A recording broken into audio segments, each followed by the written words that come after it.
There are great reasons to network, from career exploration and finding your place in the world of work, through hearing about opportunities for work that aren't broadly advertised. My name is Jen Davies. I'm the Manager of Career Development at the University of Toronto Scarborough's Academic Advising and Career Centre, and in this video, I'll share a networking secret from the point of view of a hiring manager.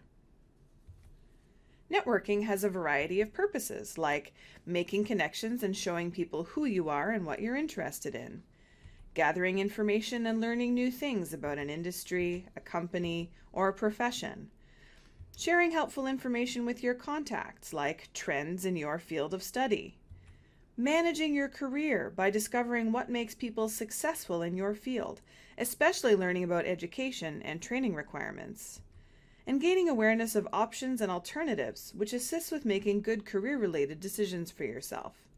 Networking is not asking for a job. Networking is the embodiment of the expression, knowledge is power. Let's talk only about job search for a moment. If you're only looking for work through job postings and sending out resumes, you're probably missing out on a large number of work opportunities that are never advertised broadly. Why aren't they advertised? Let's look at how hiring managers prefer to fill vacant positions. As a manager, let me tell you a secret about networking. Managers don't generally like reading resumes. They would rather hire candidates from inside the organization or hire candidates who are referred to them by current staff members or colleagues, because those candidates aren't strangers.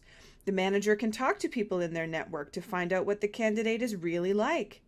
In the case of referrals, staff will usually only refer candidates who they want to work with, and usually those people will be a fit for the company in personality or work style or both.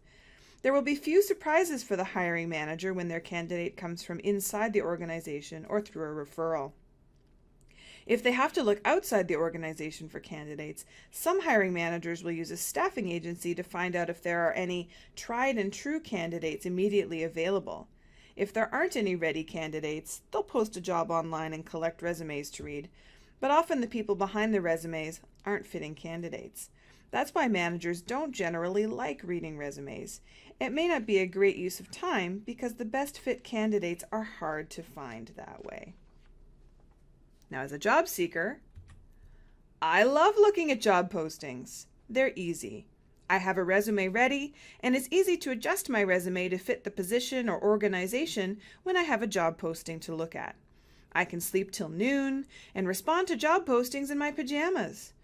But on average, research shows it'll take me 20 to 30 really well-written applications for jobs for which I'm really well qualified to get an interview, and an average of 4 interviews to land a position. So that's a lot of job postings to look at.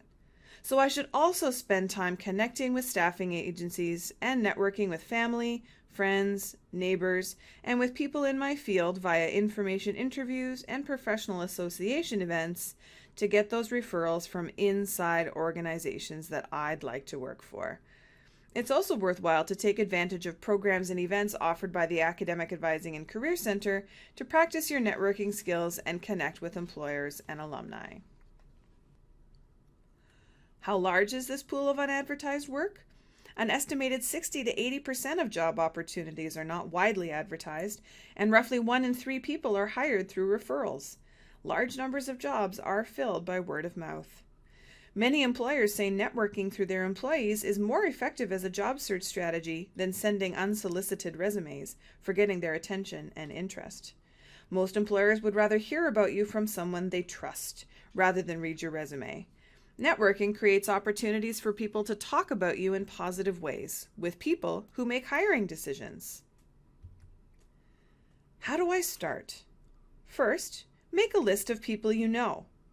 Make and implement a plan to let those people know you're looking for work, what kind of work, and ask not just about job openings, but opportunities to network.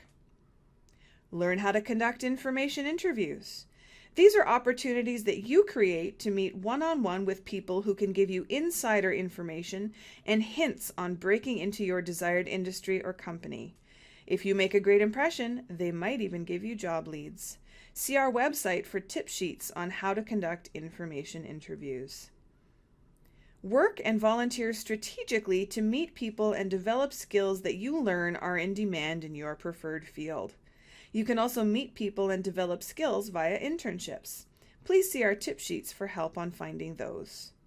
Getting involved in your field is also helpful. You could offer your assistance at a professional association conference or training event to get your foot in the door. Use social media sites that are intended for professional or work-related networking. Tools like LinkedIn and 10,000 Coffees let you search for people in your industry who might be willing to share insight and advice with you. If you make a strong professional impression, the people you talk with may remember you when job opportunities open up in their organizations and may let you know about them before those jobs are advertised. This is a more common experience than you might think. See our videos on social media for more on social media and job search. Expand your network through ready-made activities and programs offered by the AANCC, other departments at UTSC, and even the downtown campus. There are usually job fairs at UTSC in September and January, and a huge career fair at the St. George campus every September. You can network with company representatives there. The AANCC and academic departments coordinate employer information sessions and career-related panels featuring alumni. After you hear their advice, there is usually a chance to connect with these employers and alumni one-on-one. The AANCC coordinates programs like In the Field, which are field trips and info sessions located at companies you may wish to work for. Partners in Leadership is a program we coordinate with Development and Alumni Relations, in which we match fourth-year students with alumni mentors for a year. You can find information on these events and programs and how to sign up for them on the AANCC website, utsc.utoronto.ca/AACC. Many people are uncomfortable with asking for information. We have resources to get you prepared.